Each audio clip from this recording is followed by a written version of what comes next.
আহ, জনাব ভূঁইয়া, আমি যেহেতু আপনি আহ, এই জুলাই আন্দোলন থেকে শুরু করে মানে 1 বছর আগে যে আন্দোলনটা একটা পরিণতি পেয়েছে সেটা থেকে শুরু করে সরকারে থাকার কারণে আপনি অনেক বিষয়ে কালের সাক্ষী, সেজন্য আপনাকে একটু শুরু থেকেই একটু শুরু করতে চাই।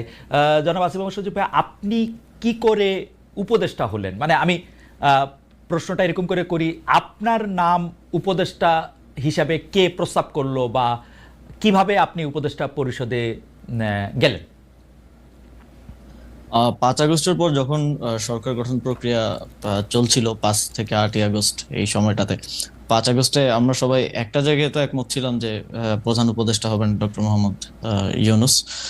কিন্তু বাকিদের বিষয়টা ঠিক ছিল না। তবে আম, আমাদের কিংবা তখনকার যারা সমন্বয়ক সবার একটা এক্সপেরিয়েন্স হচ্ছে, দেখা গেছে আমাদের 69-এর গণ অভ্যুত্থানে ছাত্রদের অবদান আছে, 90-এর গণ অভ্যুত্থানে ছাত্রদের গুরুত্বপূর্ণ অবদান আছে, তারা জীবন দিয়েছে। কিন্তু পরবর্তীতে দেশ গঠন প্রক্রিয়ায় বা সেটাতে ছাত্রদের অংশীদারিত্ব না থাকার কারণে দেখা গেছে যে ছাত্রদের ভাগ্যের আসলে কোনো পরিবর্তন হয় নাই। আর একটা বিষয় ছিল, সেটা হচ্ছে গণঅভ্যুত্থানের পরে আমরা যখন উপদেষ্টাদের তালিকা নিজেরাও করছিলাম, আরো বিভিন্ন জায়গা থেকে স্টেক হোল্ডারদের থেকে নিচ্ছিলাম তালিকা, তো দেখে আমাদেরও আহ, অতটা শিওর হতে পারছিলাম না, কারণ আমরা তো তাদেরকে ব্যক্তিগতভাবে চিনতাম না। আমরা হয়তো টিভিতে দেখেছি বা অনেককে দেখিও নাই, শিওর হতে পারছিলাম না যে তারা কতটুকু এই গণঅভ্যুত্থানকে ধারণ করে কাজ করবে। তো সেই জায়গা থেকে আমার যতদূর মনে পড়ে 6 কি 7 আগস্ট, হ্যাঁ, টিএসসি তে আমাদের 158 জন সমন্বয়ক সহ আরো যারা গুরুত্বপূর্ণ ভূমিকা রেখেছিল তাদেরকে নিয়ে একটা বৈঠক ছিল। তো ওই বৈঠকেই মোটামুটি সবাই প্রস্তাব করে যে আমাদের মধ্য থেকে বা ছাত্রদের মধ্য থেকে উপদেষ্টা পরিষদে যাওয়া উচিত।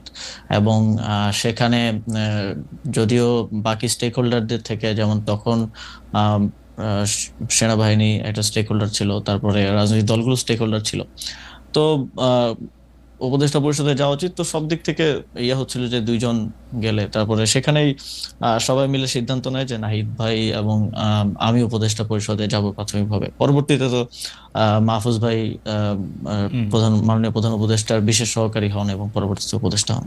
সেটা কি 158 জন সমন্বয়ক যারা ছিলেন তারা নাম প্রস্তাব করে সেটা ঠিক করেছেন? মানে সেটা কি কোনো ভোটাভুটির মাধ্যমে নাই? হ্যাঁ, সমন্বয়কদের মধ্যে যারা উপস্থিত ছিলেন সবার হুম। মোটামুটি ঐকমত্যের ভিত্তিতেই আমরা যাই। ওকে। উপদেষ্টাদের তালিকার কথা আপনি বলছিলেন, সেই উপদেষ্টাদের তালিকা কার কার কাছ থেকে আসছিল? আপনারা মানে এই কারা উপদেষ্টা হবেন সেই সিদ্ধান্ত কি আপনারাই নিচ্ছিলেন, মানে যারা না, আমরা সমন্বয়? আমরা একটা প্রক্রিয়ার মধ্য দিয়ে গিয়েছি। সে সময়টায় আমরা একটা লিয়াজু কমিটি করছি, আপনি যদি হুম। মনে করতে পারেন। জি। ওই সেটার লিড দিচ্ছিলেন আমাদের বর্তমান উপদেষ্টা মাহফুজ আলম, এবং আরো 4-5 জন যারা বিভিন্ন সোসাইটির বিভিন্ন সেক্টরের সাথে বিভিন্নভাবে সম্পৃক্ত, হুম। হুম। ছাত্রদের মধ্য থেকেই। তো ওনারা মিলেই বিভিন্ন স্টেক হোল্ডারদের সাথে, যেমন বিএনপির সাথে আলোচনা হয়েছে উপদেষ্টা পরিষদ নিয়ে। আমাদের মাননীয় প্রধান উপদেষ্টা ডক্টর মোহাম্মদ ইউনূস স্যার একটা লিস্ট পাঠিয়েছিলেন আমাদের কাছে, সেখান থেকে ইনক্লুড হয়েছে, স্যার নিজে অনেককে ইনক্লুড করেছেন।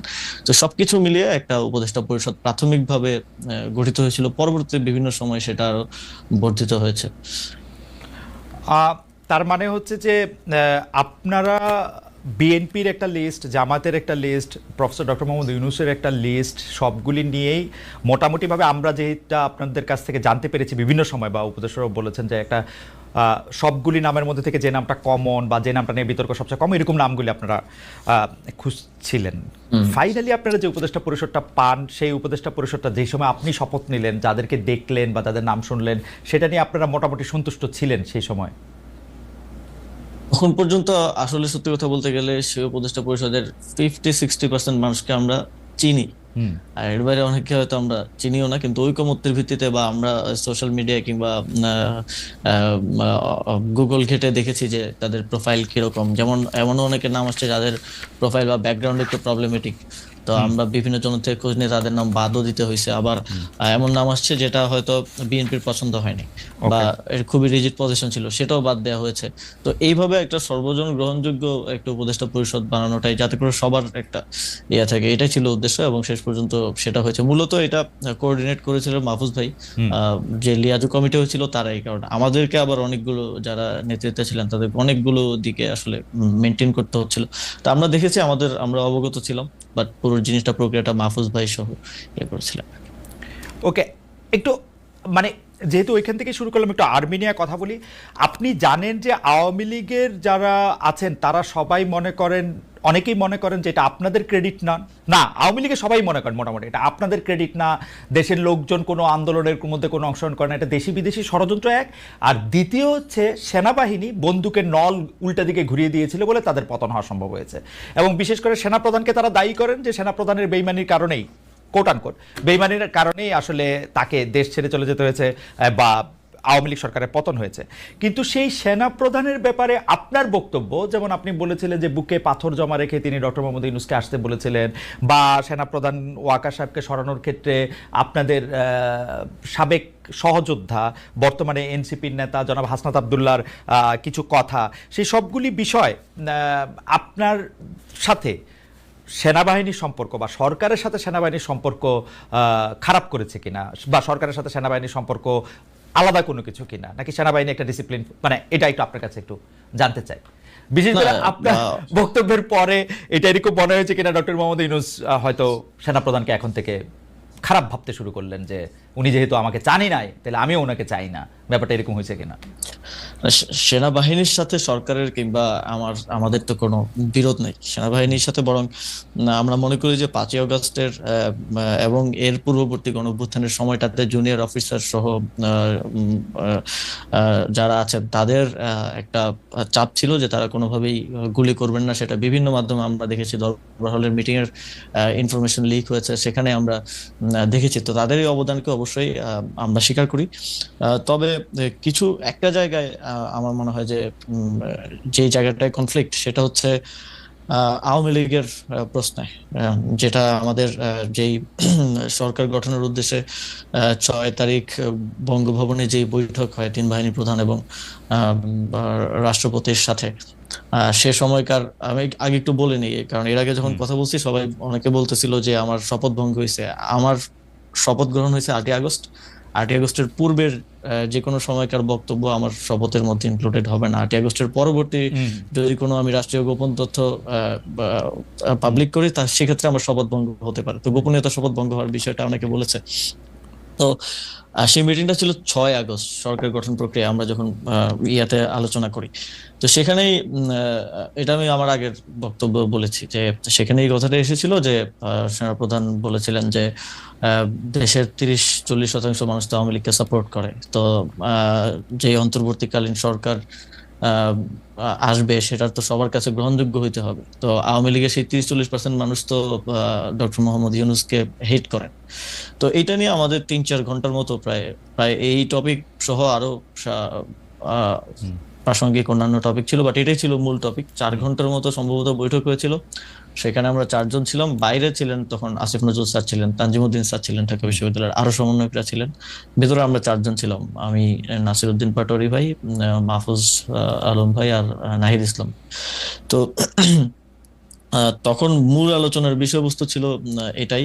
এবং আমি তো আমার আগের সাক্ষাৎকারে বলেছি যে, এবং আমি এটা নিজের থেকে বানিয়ে বলি নাই যে বুকে পাথর চাপা দিয়ে মেনে নিলাম, এটা আমি ওনার বক্তব্যকে কোট করেছি। সো এবং এই বিষয়ে আমার জানা মতে কোনো রিবাটাল বা এরকম কিছু তো আসে নাই। তো সেই জায়গা থেকে আমার জায়গা থেকে আমার মনে হয়েছে যে আওয়ামী লীগের প্রতি সিম্প্যাথি থাকাটা এবং আওয়ামী লীগকে ফিরে আনার কিংবা নানা, যেমন এখন একটা কথা শুনতে পাওয়া যায় যে জাতীয় পার্টিকে প্রধান বিরোধী দল করার জন্য একটা তোড়জোড় চলতেছে।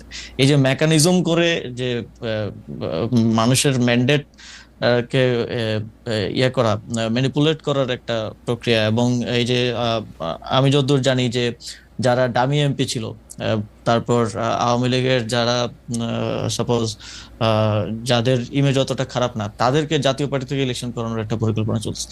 এই ধরনের উদ্যোগ বা এই ধরনের বিষয়গুলোর কারণেই কিন্তু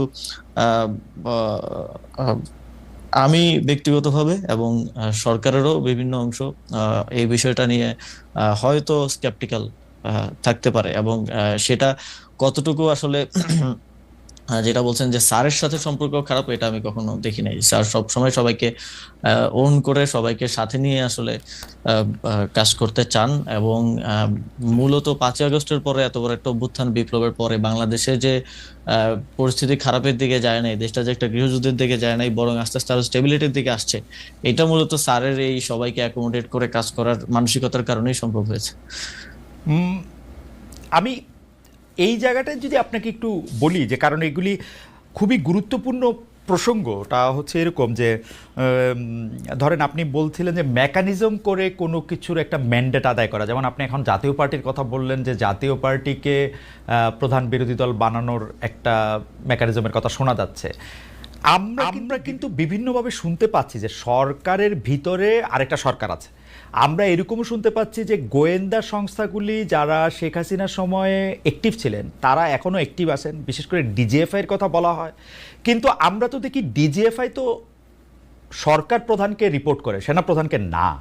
মানে ডক্টর মোহাম্মদ ইউনূসের আন্ডারে ডিজিএফআই। তাহলে এই ব্যাপারটা আসলে কেমন? মানে যদি কেউ মেকানিজমটা করে থাকেন, এটা কি আপনারা সরকার থেকে করতেছেন নাকি সামরিক বাহিনী বা অন্য কোনো একটা সরকার যাদের আমরা চিনি না তারা করতেছেন? আপনি কি এইটা একটু এখন খালেদ ভাই, অন পেপার তো অনেক কিছুই থাকে, কিন্তু বাস্তব প্রয়োগের ক্ষেত্রে সেটার বাস্তবায়ন বা সেটার প্রক্রিয়াটা অনেক সময় অনেক ভিন্ন রকম হয়ে যায়। আসলে 5ই আগস্টের পরে এখানে শেখ হাসিনা থাকা অবস্থায় যেমন ক্ষমতার কেন্দ্র ছিল শেখ হাসিনা এবং আওয়ামী লীগ রাজনৈতিক দল হিসেবে, 5ই আগস্টের পরে তো ক্ষমতার কেন্দ্রগুলো অনেক অনেক দিকে ভাগ হয়ে গেছে। এখন তো সরকার একমাত্র ক্ষমতার কেন্দ্র না, যেটার আমি মনে করি যে এই ঘটনা প্রবাহে অনেকের অনেক ভুল ছিল। এবং সেই ভুলগুলোর জন্যই দেখা গেছে যে এই ক্ষমতার এই কেন্দ্র বিভাজিত হয়েছে। রাজনৈতিক দলগুলো একটা এখন ক্ষমতার কেন্দ্রে আছে, কারণ হচ্ছে সরকারের যে কোনো পলিসি ডিসিশন, বিগ ডিসিশন রাজনৈতিক দলগুলোকে ছাড়া নেওয়া যাচ্ছে না, তাদের সাথে বোঝাপড়ার ভিত্তিতে, ঐকমত্যের ভিত্তিতে নিতে হচ্ছে। এখানে মিলিটারি একটা ক্ষমতার কেন্দ্র হয়ে উঠেছে 5ই আগস্টের পরে, যেটা 5ই আগস্টে আমাদের রাজনৈতিক দলগুলো সেই ম্যান্ডেটটা ক্যান্টনমেন্টে গিয়ে দিয়েছেন বলে আমি মনে করি। এবং আহ, এই আহ, এই কমপ্লেক্স সিচুয়েশনের কারণে, যে এই যে অন পেপার যেরকম আছে যে ডিজিএফআই প্রধান উপদেষ্টাকে রিপোর্ট করবে, কিংবা যেটা যেভাবে চলা উচিত অন পেপার সেটা সেভাবে তার আসলে চলছে না। তো এই সবকিছু মিলে সরকারের ভিতরে, একটা সরকার না, সরকারের ভিতরে এটা সব সরকারের ভিতরেই থাকে, নানা ধরনের মানুষ থাকে। একটা পলিটিক্যাল গভর্নমেন্ট আসলেও তো আমরা বলি যে এখানে ভারতপন্থীরা আছে, এখানে পাকিস্তানপন্থীরা আছে, এখানে অমুক হচ্ছে আমেরিকাপন্থী। তো এই সরকারটা তো আসলে কোনো ইউনিফাইড জিনিস না, এটা তো এক জায়গা থেকে আসে না। এই সরকারের যদি 20 জন লোক থেকে 20 জন লোক 20টা জায়গা থেকে আসছে, তো সেই জায়গা থেকে ওই ক্ষমতার কেন্দ্রটা আসলে এক জায়গায় নাই, সেটা বিভিন্ন আহ, ইয়া থেকে মোবিলাইজ হয়। তো অন পেপার যেটা যেভাবে আছে সেটা সেভাবে চলা একটু মুশকিল এই সময়ে। আহ, আমার মনে হয় যে আপনি অনেকগুলি গুরুত্বপূর্ণ বিষয়ে আসলে যতটুকু আপনার পক্ষে বলা সম্ভব একটি সাংবিধানিক পদে থেকে আম, আহ, সেরকমই আপনি বলছেন। কিন্তু আমাদের জন্য যদি একটু আপনি পরিষ্কার করতেন, যেমন যে রাজনৈতিক দলগুলোকে এখন আপনি ক্ষমতার কেন্দ্র বলতেছেন সরকার অনেকগুলি সিদ্ধান্ত আসলে রাজনৈতিক দলগুলোর বাইরে নিতে পারছে না, সেনাবাহিনীকেও আপনি একটা ক্ষমতার কেন্দ্র বলছেন। আমরা কি এরকম বলতে পারি, যেরকম আমরা আসলে মানে আমার কানে যেরকম করে কথা আসে সেটা হচ্ছে যে এখন বাংলাদেশ সরকারের অর্থাৎ আপনাদের সকল সিদ্ধান্ত নিয়ন্ত্রণ করছে বিএনপি? আমরা কি এরকমভাবে বলতে পারি যে আসলে জেনারেল ওয়াকারের পদপদবীর দিক দিয়ে তিনি আপনাদের সরকারের সরকারকে রিপোর্ট করার কথা থাকলেও কাগজে কলমে অনেক ক্ষেত্রে তিনি একটি পক্ষ হয়েছেন? আপনি কি এরকমটাই বলছেন? বা আপনি যদি এই ব্যাপারটা আরেকটু ব্যাখ্যা করতেন, যে রাজনৈতিক দল বলতে কি শুধু আপনি বিএনপিকে বোঝাচ্ছেন নাকি জামাত বা এনসিপিকেও বোঝাচ্ছেন? ক্ষমতার কেন্দ্র সামরিকায়ন বলতে কি আপনি জেনারেল ওয়াকারকে বোঝাচ্ছেন নাকি জেনারেল ওয়াকারেরও আয়ত্তের বাইরে এরকম কোনো কিছুর কথা আপনি বলছেন, কোনো বাইরের রাষ্ট্রের কোনো? না, আমি আমি আমি এখানকার মানে ক্ষমতার কেন্দ্র বলতে নির্দিষ্ট রাজনৈতিক দল না বলে, আমি এখানে পলিটিক্যাল স্টাবলিশমেন্ট যেটা আছে, স্টাবলিশমেন্ট আকারে এখানে বলি। যেমন মনে করেন যে যদি উদাহরণ দেই, যে স্থানীয় সরকার নির্বাচন, আমি তো স্থানীয় সরকার মন্ত্রণালয়ের দায়িত্বে।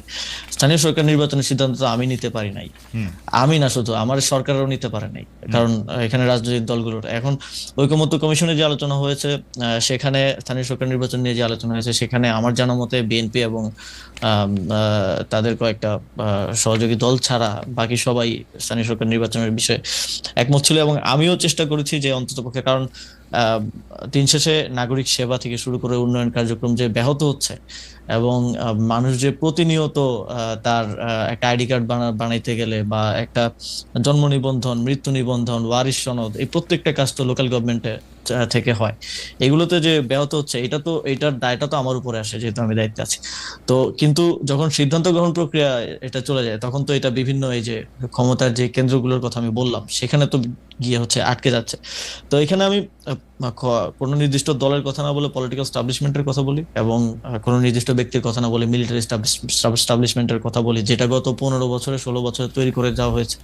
এবং আমি মনে করি যে শুধু এই সরকার না, এই সরকার তো অপেক্ষাকৃত একটা দুর্বল সরকার হিসেবে পরিচিত। এই সরকার না, যে পরবর্তী পলিটিক্যাল গভর্নমেন্ট আসলেও তাদের এই যে আওয়ামী যে স্টাবলিশমেন্ট বিভিন্ন জায়গায় রয়ে গেছে, এইটার জন্য ভুগতে হবে একটা দীর্ঘ সময়, তাদেরকেও ভুগতে হবে, এবং এইটা সেটেল করাটা খুবই টাফ জব হবে পরবর্তী